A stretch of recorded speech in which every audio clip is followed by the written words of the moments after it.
This area was the heart of milling and distilling in the area because of the powerful springs and creeks and waters that were here, but it's a special geographic place because it is the headwaters of two of Virginia's most storied rivers, the James and the Shenandoah.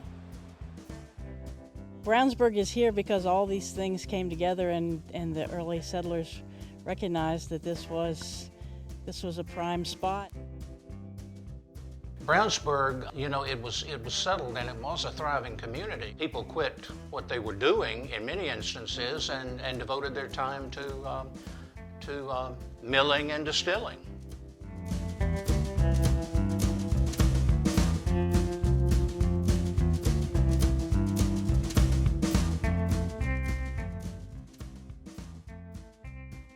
Then, of course, the Borden Grant, which granted property to those who wanted to come here and settle, in the early 1700s. And such was the case with Brownsburg and the surrounding Brownsburg community. And there were so many of those Scotch-Irish Presbyterians that settled here that this area was called the Irish Tract.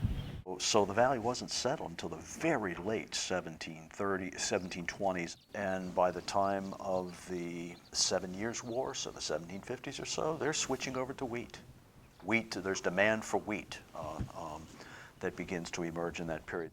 One historian has referred to this as the age of grain. He talks about Virginia's age of grain. And he points out that the age of grain really died around the turn of the century, that is to say 19th to 20th century. And it did, as far as I can tell, but that wasn't true in the valley, as one region of Virginia that didn't conform to that trend. In the valley, the age of grain persisted through the 1930s. When this town was in its heyday, the major transportation of the country were turnpikes. The road out in front, now 252, or the Brownsburg Turnpike, became the main route between Stanton and Lexington. And it was a very vibrant community. Time marches on, transportation changes. A canal was developed in Lexington. The railroad came through and didn't come through Brownsburg. Eventually you get Route 11 that's developed into a major turnpike and passes this place by. Interstate 81. It didn't stop being Brownsburg, it just got bypassed on the main path.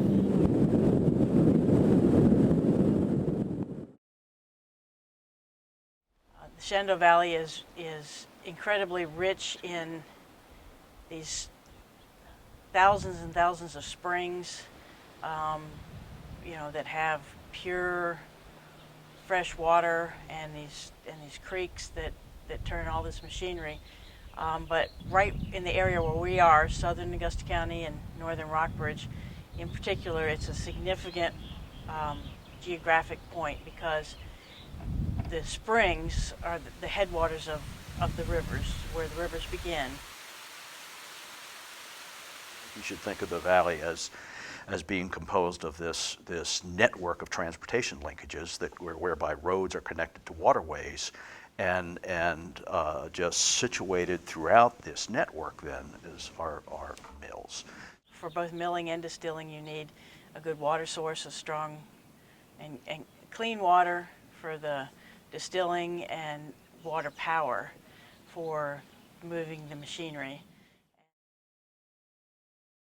Wheat farming was so vitally important to the valley, but all that wheat that got produced had to be, in order to be a merchantable commodity, had to be ground into flour at a local grist mill. And so commercial wheat farming is very important in the history of the valley, going all the way back to the time of the American Revolution. The milling was great. There were mills. You could almost look out your door here in Brownsburg or walk in within 5 minutes and be at 4. So milling was a big industry within itself. Here in Rockbridge County, in 1860, there were 46 grist mills scattered through the valley. In Augusta County, just north of us, there were 60. This was the center of attraction for any community, probably up until the Industrial Revolution, until railroads were being built to the west, everything centered around the mill. This is the oldest continually operating commercial grist mill in America. The on-off switch is actually that paddle. So we put that paddle in, this box will start to fill up, and then it'll start to flow that way. And that gate, the gate that's down here, is effectively the gas pedal. This is how I get my ab workout. You don't have to do much in order to get things running.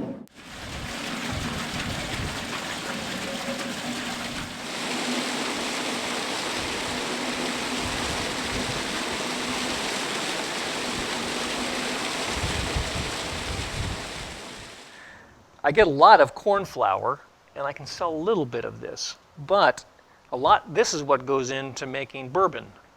And so that goes into a vat and gets fermented. And so that is what somebody 150 years ago had, they would take their byproduct and make liquor out of it. Back in the heyday, so this is before Prohibition, they would have been selling half, 50-50. Into the distilling and alcohol producing industry, and some into the local baking and food production. They're so lucky to have that functioning grist mill, because there aren't many of them in the valley. For the most part, wheat was turned into was ground at mills and became flour. It was then shipped from here to Richmond and then all around the world. The other product was also a grain product, but that was in liquid form, and that was whiskey.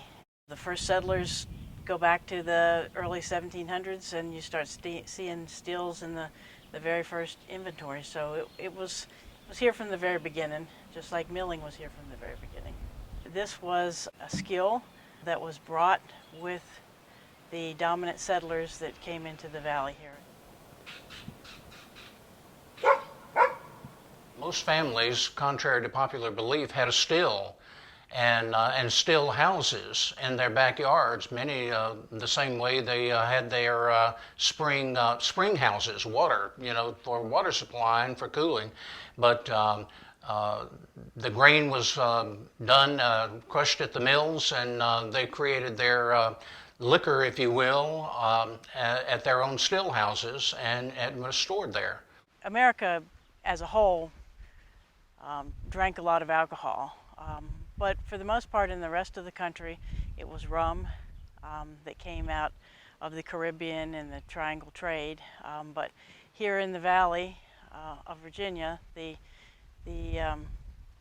drink of choice became whiskey because they could make it here, and many of the local farms had stills at their farm, and some of those rose up to the level of commercial production. Limestone-rich soil is the soil that grows good grain. So the soil and the water are all tied together intimately, and that's what gives you the ability to have this rich distilling and milling industries. It's just mind-boggling to think that the whiskey that was distilled here and the flour that was ground here wound up in the gold fields of California, went on a ship out of Richmond, would have gone all around the tip of South America to California, and the California 49ers, when they made their sourdough bread and drank their whiskey after a hard day's panning for gold, were connected right here to Brownsburg and the Shenandoah Valley.